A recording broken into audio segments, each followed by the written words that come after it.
The following is a presentation of the Black Hollywood Live Network, the first online broadcast network dedicated to African American entertainment. Hollywood redefined.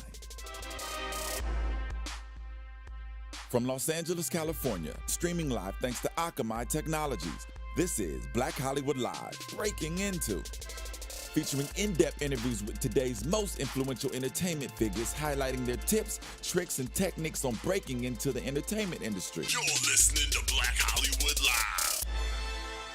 And now, the host of Black Hollywood Live, Breaking Into.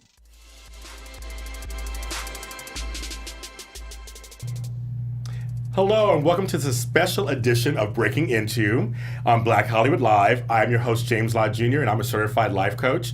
And one of my big mottos with certified life coaching and life in general is sharing knowledge, paying it forward, and lifting each other up. And this show, today's show especially, we'll be talking all about that. My guest today is the executive director of Wild Aid, which is having a gala tomorrow night here in Beverly Hills called An Evening in Africa to benefit Wild Aid. Let's cut to a video first before we begin and introduce my guest.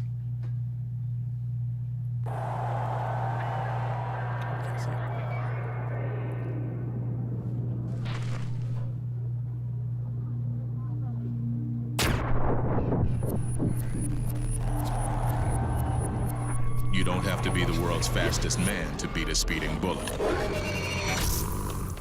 Support conservation, and we can save our big cats.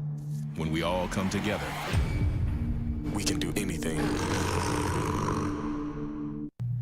Wow, isn't that cool? That is so cool. And the guy who brought that video to me is here, Peter Knights. Hi, how are you doing? Welcome. Great to be here. What an honor to have you here and the work that you're doing. It's lovely to be here. Thank you. So, explain that video to us. That So cool that video. was Maurice Green, who at the time was the fastest man in the world, Yes. just before the 2008 Beijing Olympics. Right. And there's a funny story to that ad because there was a real tiger there with Maurice. Oh, it really was? It really was. Oh. And first of all, we had the camera dolly that they used in Seabiscuit. And this camera dolly could not keep up with Maurice. He was too quick. What? he was really giving it to do all that sprinting. But at the end of the day, he was really tired. And the tiger's there behind him. The tiger wrangler's like, will everybody please put their children in the car and shut the windows? And Maurice is standing there. And look, you know, being an athlete, he doesn't normally have to deliver dialogue. He's got these Right. lines to say. Right. And you can hear this tiger. He's standing in the front. The tiger's behind him. You can hear this tiger going, "Roar, roar." And if you get near a tiger or a lion, well, the thing that really sends a shiver down your spine is the depth of the sound they make. So Maurice was really nervous. And so I went up to Maurice and said, Maurice, look, man, you just have to remember this. You don't have to run quicker than the tiger. You just have to run quicker than the crew. And you know you can do that. Yeah. So he was fantastic. And that went out in the Beijing Olympics all over China, talking about endangered species. Wow. Yeah, because I've seen, I saw one of your other videos, I'll make sure I have it was correct. It was Leonardo DiCaprio and Jackie Chan. Leo DiCaprio, Jackie Chan, Yao Ming, Yes. Carmelo Anthony. We've used a whole load of different celebrities and stars. We've had a partnership with the NBA Cares. Wow. And our thing is trying to reach out to people that traditional National Geographic shows aren't reaching.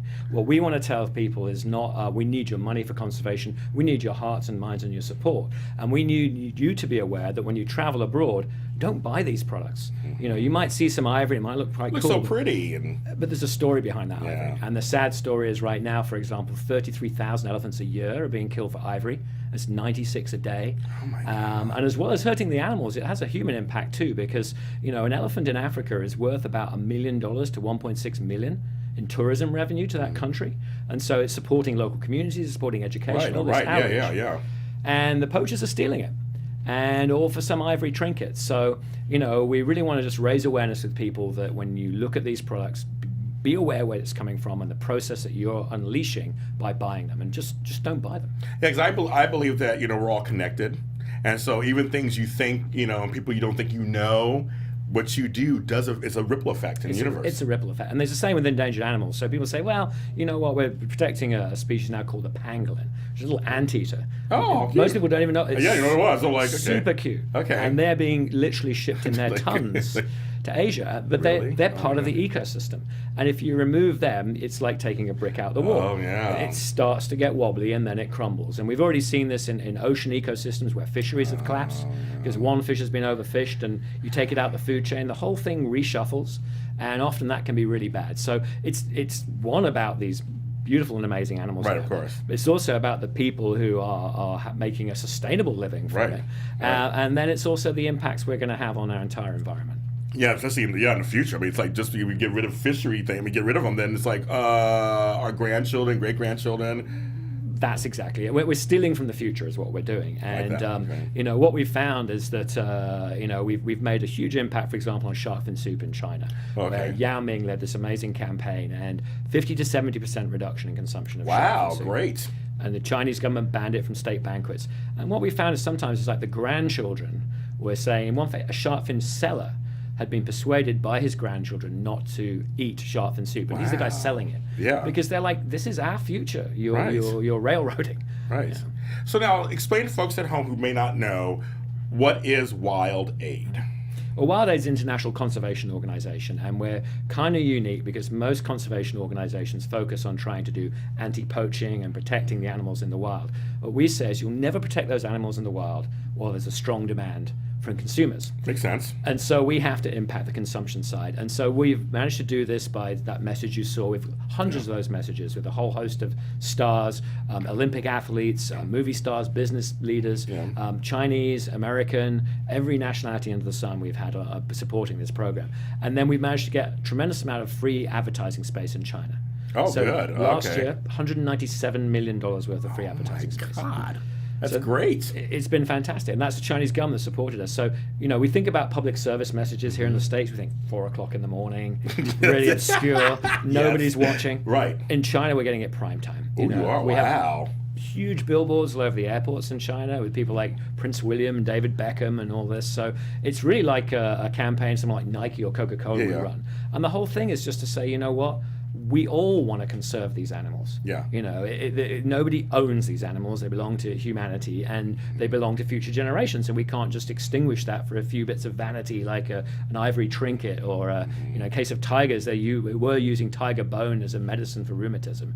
Oh. Never scientifically proven to do anything. Oh. Oh my goodness. But people have this idea, well, the tiger's strong, therefore I'm getting some of the strength of the tiger. Oh, how weird. So, it's education. And, we don't have time to educate through the children at school in 25 years. Some of these species could be extinct way before that. Wow. But we can use the media, and we can use internet and things like that. It gives us access. That's why you're here. Absolutely. Yes, exactly. But, we had one thing with Yao Ming, 165 million views in China. Wow. Because we partner with Tencent, the big internet company. So the media has given us the access to do this, and these 30-second messages, not great big long documentary, right. 30 seconds. And then you can hear it again from somebody else. You might not like Yao Ming. Right. You like Jackie Chan or someone else. So we've had a tremendous support from the breadth of actors and people who have supported us, but also the media space. So you found that it's not always length of content. It's just content period. It could be 30 seconds, 2 minutes, 1 minute, it still be impactful. We work really hard, just as advertisers do, to get our message over in 30 seconds. And what the advertisers will tell you, which sometimes the scientists don't get, is that we act on our heart. We rationalize afterwards with our mind. So you actually need to grab people's hearts, not persuade them intellectually. If you get their heart, they're then ready to listen to your intellectual argument.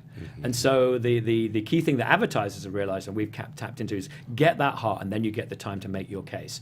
And if you can bring in somebody who has the credibility of a Yao Ming or a Jackie Chan, then you've instantly got people interested and engaged. And the trouble with the environment is very often our story has to be a sad story. It's a bad story. It's a bad news story. It's not fun. It's not, you're not lighthearted.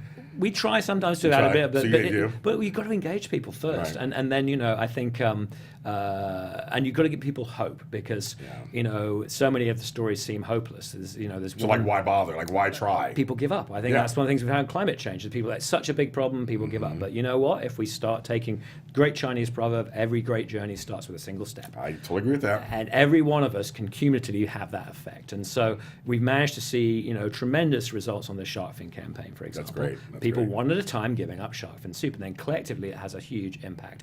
And we're really excited right now because President Obama and President Xi of China about 2 weeks ago announced there'd be a ban on all ivory sales in both nations. And that's going to make a big, big impact. Very good. Wow. So you're executive director. Can you explain to people what your role is? Yeah. You're the face of it all. Jack of all trades. I have an economics degree, bizarrely. Okay. But since then I've learned to be a film producer, spokesperson, fundraiser. The bit you always have to do. The gala. Hopefully we're raising maybe couple of $1 million for the cause. Yes. And the nice thing about our organization is that we make that money go a long way. So last year our budget was $5 million. But we got $197 million worth of donated media. That's right. So we're actually a $200 million organization. Like wow. Yeah. It's So amazing. we were able to leverage that a long way. So, my role is all over the place. I travel all over the world. I meet with people all over the world. I'm doing a lot of work in Africa now because, our work in Asia has been very successful. And people in Africa were saying, well, we need this kind of education here in Africa too because we have the animals and we're losing them and our politicians are sometimes corrupt and things. And has been known. Yes, has been known. So we've been working with people like Lupita Nyong'o has just done a first time back to Kenya. We took her to Amboseli to see the elephants and had a tremendously successful press conference to say, we've got to stop the poaching because poaching is stealing from everyone in Kenya. The tourism revenue is going, the schools supported. It's theft, and we need to do something about it. And we need to keep the politicians focused on successfully stopping poaching, and we need to, really create an African middle class that cares about wealth. Sure. Yeah. Because with China there now, I think Africa is going to develop very, very quickly. Oh, it is. Okay. Our old concepts of 30 or 40 years. When you look at what's happened in China, it's been done in 10 years. That's true. They are going really fast. It's gone crazy. They've gone from basically being out in the fields to having the internet age in 10 or 15 years. And so if you're not careful, you lose an awful lot during that process. Mm-hmm. And Africa has some of the best wildlife on the planet now. Sure. And it's a fantastic resource, which is a sustainable resource, which people will be prepared to pay ever more to go and see that wonderful wildlife. So Africa needs to keep that wildlife. It's an asset for the people of Africa. Well, I agree. Now, you bring up your economics background. So how does that work within your organization? Because you have a little different than other conservation organizations. Can you explain a little bit? I think it's part of the thinking is that the traditional conservation, and there's an analogy here with, quite frankly, drug trafficking. Oh, okay. Because all the efforts on drug trafficking, or most of the effort, is going in to try and stop the supply. Right. Interdiction, militarized operations. And all you're really doing is escalating the war. And what we're saying is defund the war. You can fight so much on the front line, but if people are prepared to pay a large amount of money, someone will find a way through the product. That's true, right. And so you've got to reduce the demand. Now, the nice thing about wildlife is that wildlife consumption is not associated with poverty and despair and addiction. Right. It's about new wealth in many cases. Mm-hmm. So it's very much an education process. So, if you can impact the demand, you make those enforcement efforts successful on the ground. If you can't, you're always fighting a losing battle. So that was really the economics thinking that got us into this approach. Wow. And we've seen, great success from this. And, when I started this 15 years ago, everyone was like, you're crazy. And seriously, it was like, they were saying, well, you can't change China. And I'm like, I'm not going to change China. The Chinese are going to change China. Right. But China is changing very, very rapidly, and all we're trying to do is being part of that change. Yeah. And so now, the situation is demand reduction, this concept. It's in President Obama's plan, it's in Prince William's plan. Mm-hmm. It's become very mainstream. People are recognizing it's got to be part of the solution. I love your way of thinking, because I apply it to other parts of my life, that kind of thing of just, I'm not going to just try to cauterize the problem. It doesn't really solve the problem. Well, are you going to deal with the symptoms, or are you going to treat the cause? Right. And the demand is the cause, and we have to treat that. And I think at some point we're going to have to also look at that in regards to drugs, because what we're doing right now is not working. No, obviously, no. And we're spending trillions of dollars, and they're saying, well, we tried, education, but they put $1 million into education. They put $25 trillion into enforcement. It doesn't make sense. Nope. It's got to be a mixed approach, and I think if we do that, we'll start to see a lot more progress. Let's talk about the gala a little bit, and we'll go back into more of the business. I want to talk more about the business, but the gala is tomorrow night, and so where are you guys holding it? It's in Beverly Hills. Montage, very posh. I know, a great hotel. Never thought I'd be next to Rodeo Drive, but you never know where you find yourself in life. It's like save some animals, and you're in Beverly Hills. And some of the people we've mixed with as well have been amazing. So we've got a great bunch of people together tomorrow. And one of the auction items, for example, is Dinner with the Dead, which is Dinner with the Walking Dead cast, who have been some of our supporters. Hello. No, I'm just kidding. Yeah. I love it. That sounds great. And then we have other auction items. There's some of the trips to some of these amazing places we work, and some of the things we do. The diving with manta rays, swimming with whale sharks. Sounds so much fun. Incredible experience for people to have. We've got a bunch of our celebrity ambassadors there. We're honoring Maggie Q, who has Love done her. a lot of work for us. She's lovely. She's great. And we'll be talking about the work and what we've done and where we're going to go. And we've got Ali Kiba, who is one of East Africa's top musicians, Good. who has been our main ambassador there. And it was great. We took him out to see elephants in Tarangire in Tanzania. Oh, wow. Well, so many Africans have never seen elephants. Really? Never seen them. Okay. No, they think there's big horrible thing. They haven't been there. he was really scared the first time. He said, "Oh my God, an elephant!" And we had a huge bull elephant came as close to you, you are to me, away from us, right next to our vehicle, an open vehicle. Wow. And he was like, absolutely wow. But after, I mean, it's an incredible experience. It really is a humbling experience. And now he loves it, and he's totally calm, because once you understand their behavior, you understand that, you know, as long as you're not pursuing them or annoying them, you can get really close, and they really are quite gentle. You know, it was wonderful to see that transition. I think one of the things that's got to happen in Africa, we've got to get way more Africans out to their own national parks. That makes sense.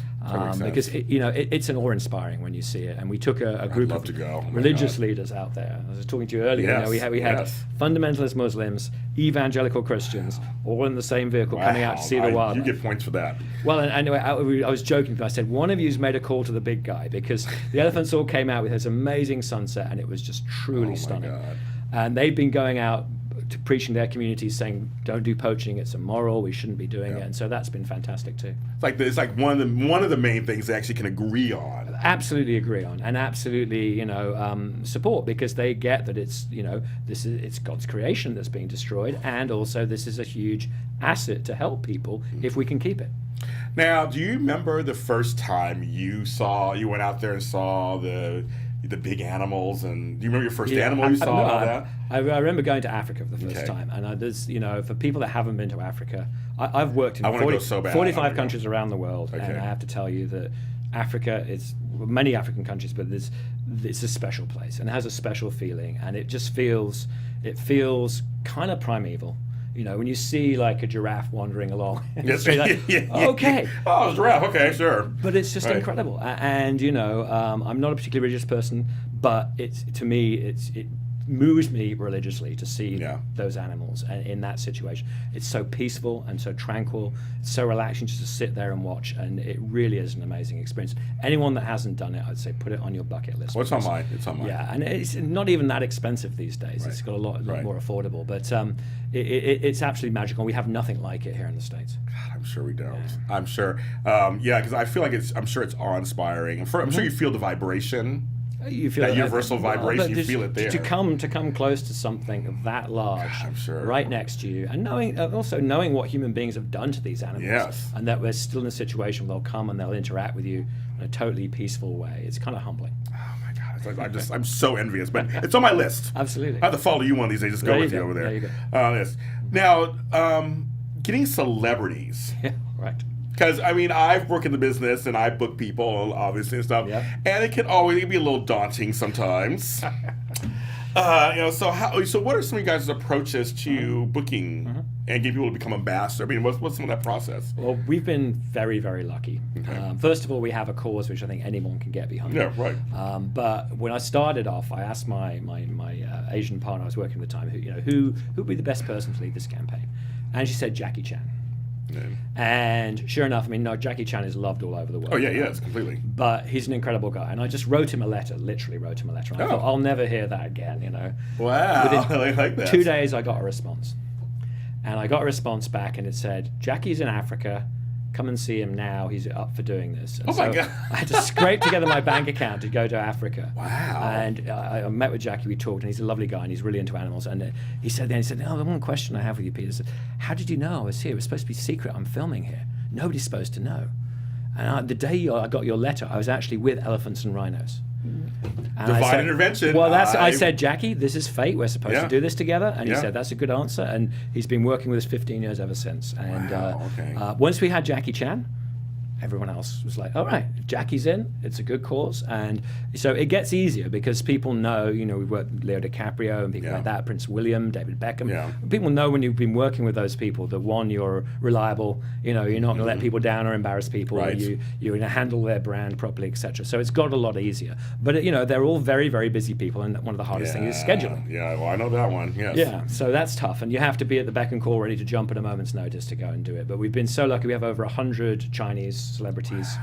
We have, I think, probably about 50 or 60 people in the US we've worked with, from Olympic athletes to people like Richard Branson. And, once you've got that reputation of, one, being able to handle people properly, but also, we're sometimes reaching 150 million people in China. What they do for us gets out there and has an impact. And so for an afternoon of someone's time, we can produce a lovely piece like that Maurice Green piece, but we can also get it out to a lot of people and see real change. And I think that's important to people. They're going to put their time into something. They want it to have an impact. Exactly. They want to see kind of almost immediate results, or results there, soon thereafter. And most people approach them wanting to raise money. And we're not approaching them to raise money. We're approaching them to say we need to change people's attitudes. And I like that. It's funny because that's really different in some organizations. You're saying basically we just want your brand and your face and your name. Yeah. Not just your. I mean, you can get money from, but and your commitment. And so nobody we've worked with, we've never paid anyone to ever do anything with us. It's like you bring your commitment and your interest, and what we'll do is we'll help leverage that to move things forward. Wow. Who was the most surprising person you got that you're just like, you got them, and you're like, wow, I'm so glad I got them. I wanted them, or they contacted us, or was there anybody you like? I think for me, I went, I'm now an American, and I went back to... Welcome to America. As long as Donald Trump doesn't get elected. I have to rethink that one.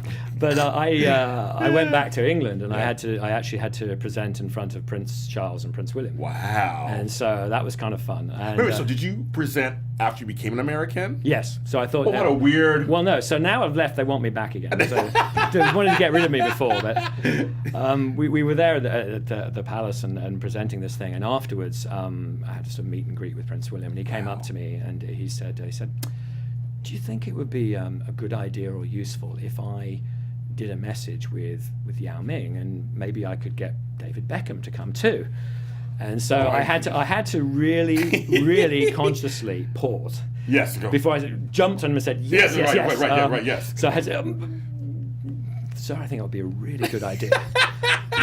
Cool, calm, collected. Got it. Had to be really cool, calm, and collected. But he's a lovely guy, and he's very passionately into wildlife. Oh wow, good. And that campaign we did with Beckham and Yao Ming, they showed it on Chinese television 72 times in one day when Prince William was over there. Oh my God. And we had giant billboards. Arrived in Beijing airport, and there was a 40-foot by 30-foot billboard of Beckham, saying "Don't buy ivory." And you're talking people who are like the biggest names in the world. And the biggest brands. And Yes. what you're trying to do is make these things non-aspirational. And so we're doing the exact opposite of what advertisers are doing. So advertisers using Beckham's image to make things aspirational, the product you want to buy. We're using Beckham's image to say, you do not want to buy this. You want to be cool like Beckham, you do not want to buy this. Got it. Okay. So it's kind of turning advertising on its head. Yeah, definitely. And when you look when celebrities that come to you, look for them, are there celebrities you would turn away at all for certain things in their brand? I always wonder about that because you're trying to build their brand and your brand together. No, absolutely. They have to. From us, first of all, we want integrity. We want people that are known to have integrity, because we need integrity in our messaging, and we need integrity from them. And we always look for people that work well in China, and it's sometimes weird who does and doesn't work well in the China. film industry, some films are bigger overseas. Well, some films have never been seen in China. Right. So things you would think of like usually mainstream have never been seen in China. So that's another criteria we add. And then we really try and always meet with people and just find out why do you want to do this, and what's your interest. Oh, okay, got it. Because I want people to be sincere, and I want people to also be informed. So I usually try and see if I can actually sit people down and talk to them a little bit and have a chat.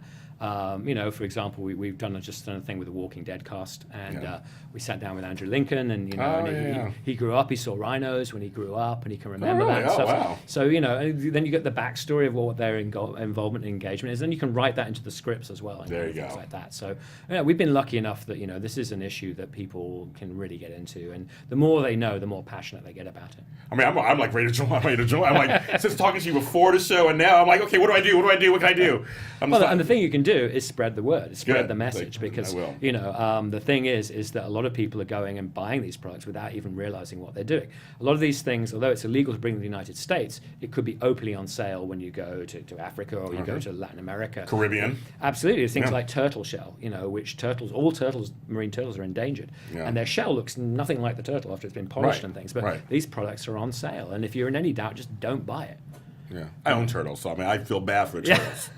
Like going on my turtles. They need our help, and they're great animals. They are great. They live a long time. They're great Well, animals. that's the thing. People buy them, and they don't realize that the little red-eared slider. That's what I have. All right. Well, you could It's have like that prehistoric. for 75 years. It's like Jurassic. It's going to outlast you. Oh my God! They'll go to my grandkids. Yep. They can have them. But no, they seriously, they were a red air slider, and they're like this big right now. Yeah. The tank we have to get getting bigger and bigger Exactly. and bigger.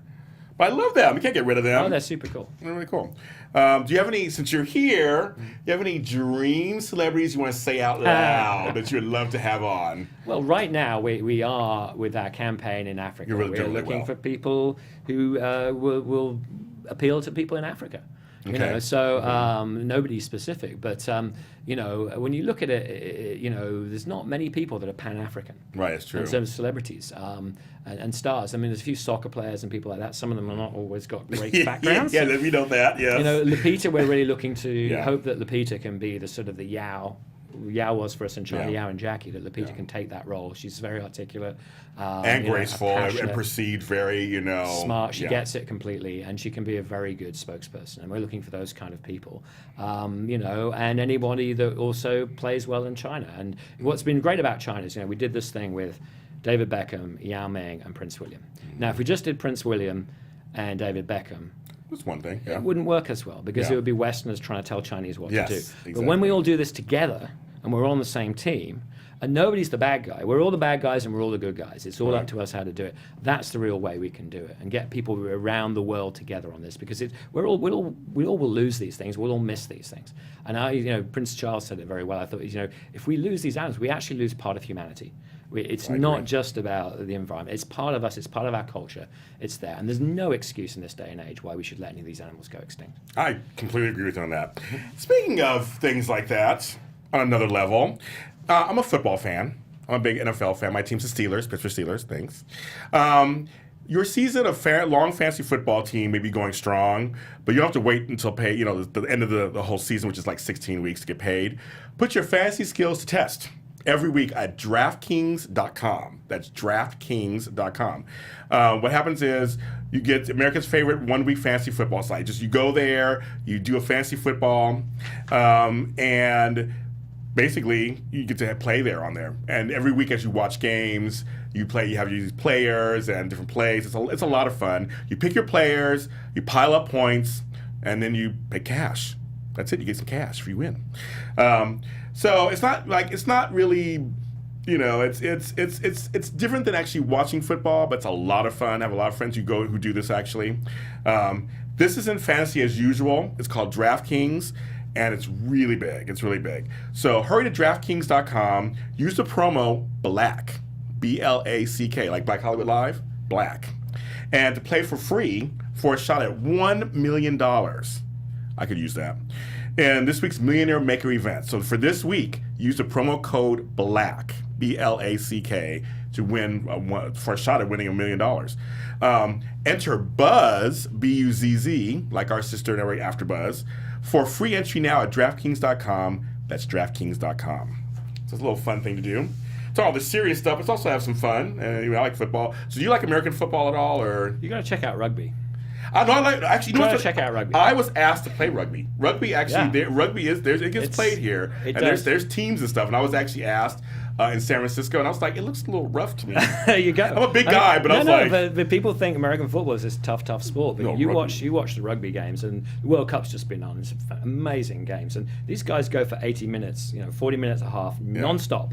You know, there's no all these timeouts and stuff for ad breaks and stuff. It's like, and they're not wearing any padding, any helmets, and it's intense. And I think people that enjoy American football would enjoy watching rugby. It's a pretty similar game in terms of what you're trying to do, but it's very fast and very flowing. And I think a lot of people would enjoy watching. Yeah, maybe one day in my lives I'll try it out because I find it very interesting, and I actually went to games and watched. You just need to be with somebody who can explain the rules to you. They're not that complicated, but it's a very intense game, and I think it's got all the aggression and action of football, but it's great because every player gets to do everything. It's not the specialized positions the same way. So everybody can get a chance to kick it or throw it, and it's a great game. Wow, okay. So did you play rugby when you were growing up? I played it until I broke my wrist. And enough is enough. All right.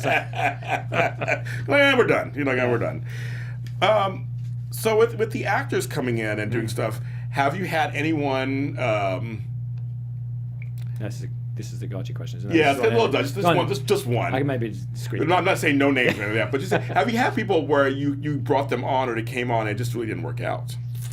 We had one in China who nobody will ever know.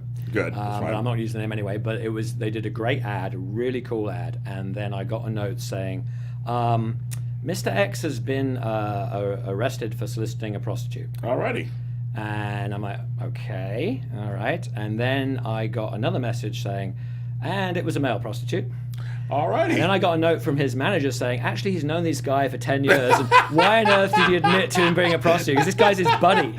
And he may have looked after him, but it was, anyway, that was a really, so we had to can that one, unfortunately. Yeah. But, I'm hoping at some point the guy will get rehabilitated. Some people were kind of just sympathetic to him because they thought he's been set up. And, The reason why I bring that up is just that because I'll go back to branding because Wild 8 is a brand. Yes. And you wonder, and so you really work hard to protect that, right? We do, and I think one of the things you have is, because we've got so many different people, we have a kind of insurance, and our real big leaders, Jackie Chan and Yao, are absolutely solid and amazing characters, amazing intelligence. And they've proven themselves obviously over the years, over the years and stuff. So I think there's always a chance that someone may go off the rails on something, but I think we've got enough of a brand beyond any one individual.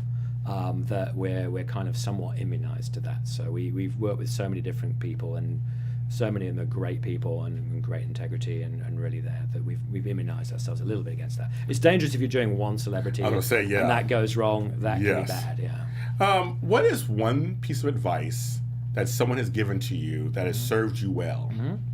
Good question. One piece of advice which I still go by. It sounds bizarre because the world we work in, but if you don't care about who gets the credit, you can do anything.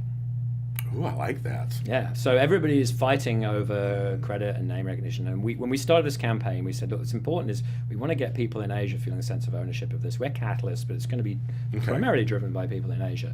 And so we told people, don't put our name on it. And they're like, what do you mean, don't put your name? You're a charity, you want to get your name on there. We're like, no, we want to get the message out. This isn't about us, it's about the message. And we did that for a while, and then people just said, we've got to put your name on it.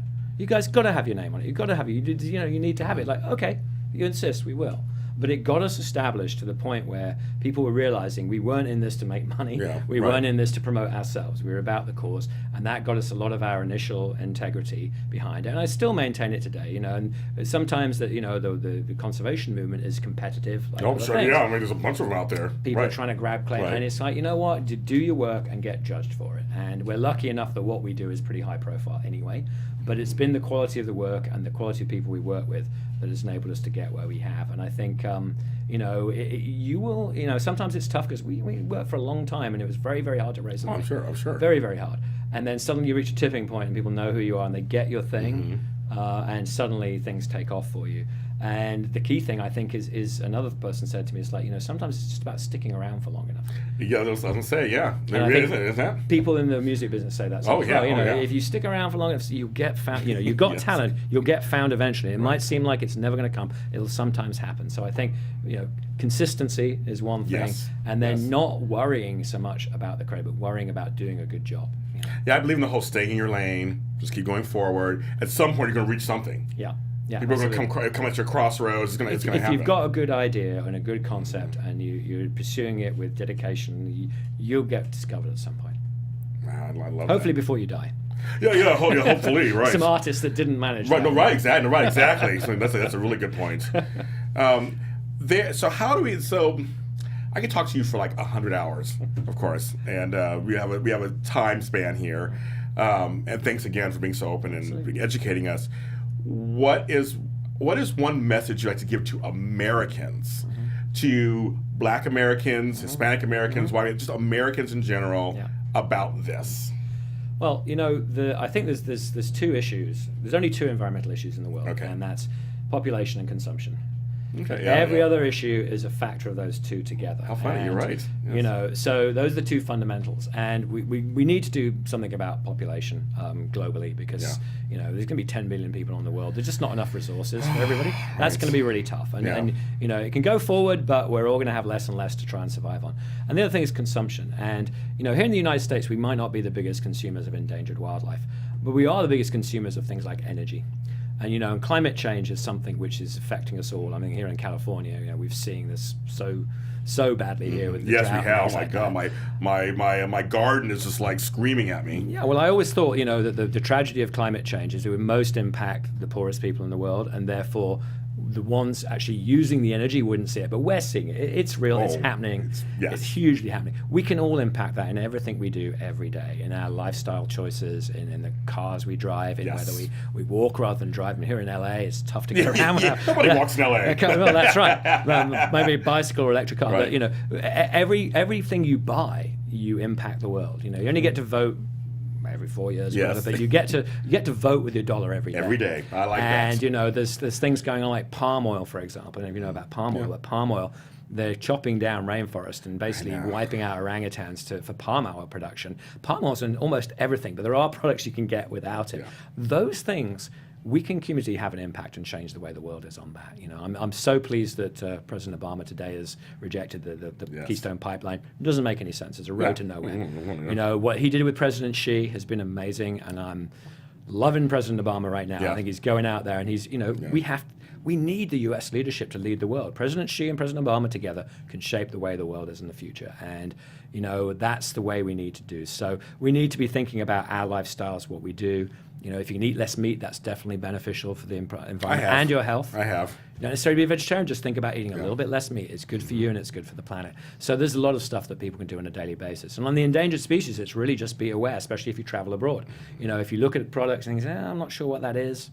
I've seen the weirdest stuff like armadillo guitars and things. You're like, that was an animal once? If you have any doubt, do not buy it. And tell other people not to. And that's where we spread the word, and that's how we can change things. Wow. Let's cut to that second video. We have another video for you guys at home. Let's see if we can cut to that one. That's a good point to do. This is Carmel. Oh, Carmel. I know him and his wife. Listen up. These guys out there are killing you, and they gonna keep coming at you with everything they got. You gotta pick up your defense. Get tougher, get faster, work together, or you're dead. Any questions? We can't teach defense to endangered animals, but we can defend them, support conservation, and we can stop the illegal wildlife trade. When we all come together, we can do anything.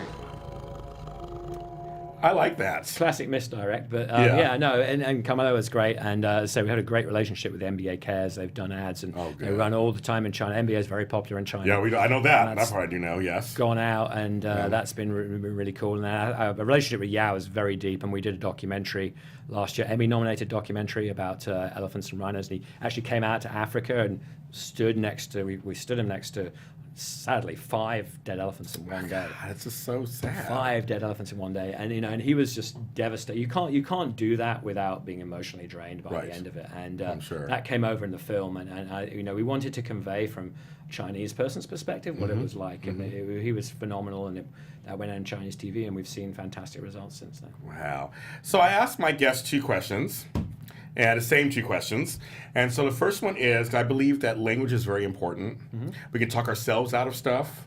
We can also affect change through language also. And one of the things I want to ask is, what word do you think we should take out of our vocabulary? Well, I think there was a real mistake by calling what I call catastrophic climate change global warming. Because people think, it's snowing, therefore kind of global warming. I mean, I think it was a real disservice that was done there to people who are thinking relatively superficially on this.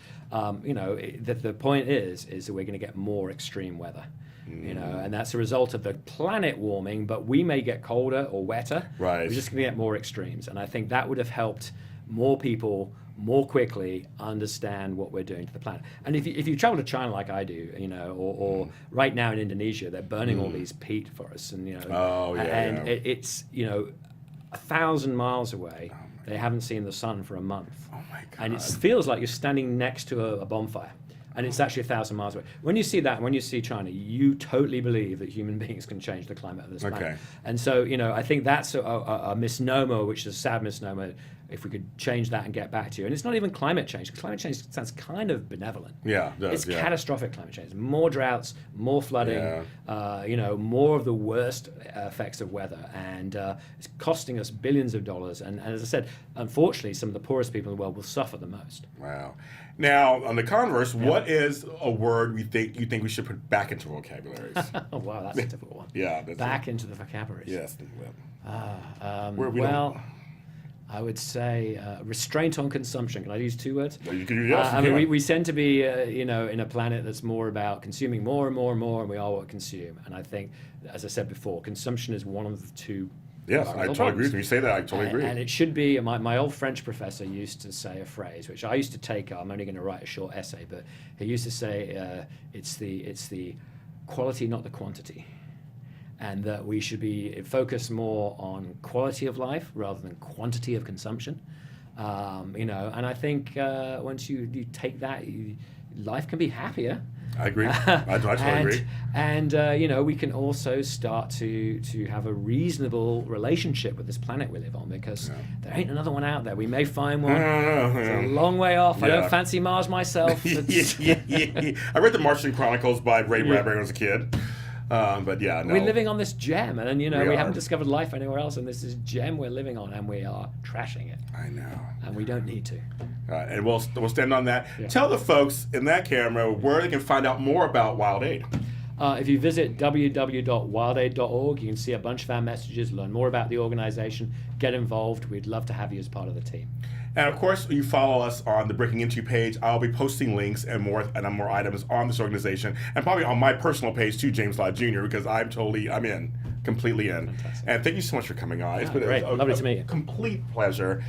We are on normally every Thursday at 5 p.m. And so you can tune in then. Of course, next week I have another guest next week. But I want to thank Peter Knights for coming on. And please follow us on Twitter. Follow me on Facebook. When you see us on YouTube or iTunes, rate us, like us, tell me what you think, continue the conversation. Thanks for watching, and I'll see you next time.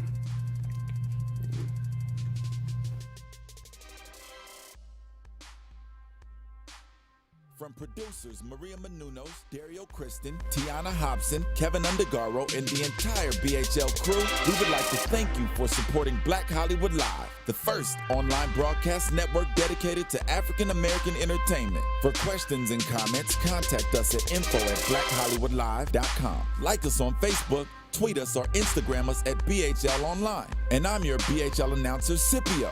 Instagram me at Planet Scipio. Thank you for tuning in. Hollywood Redefined. The views expressed here are those of the host only and do not necessarily reflect the views of BHL or its owners or principals.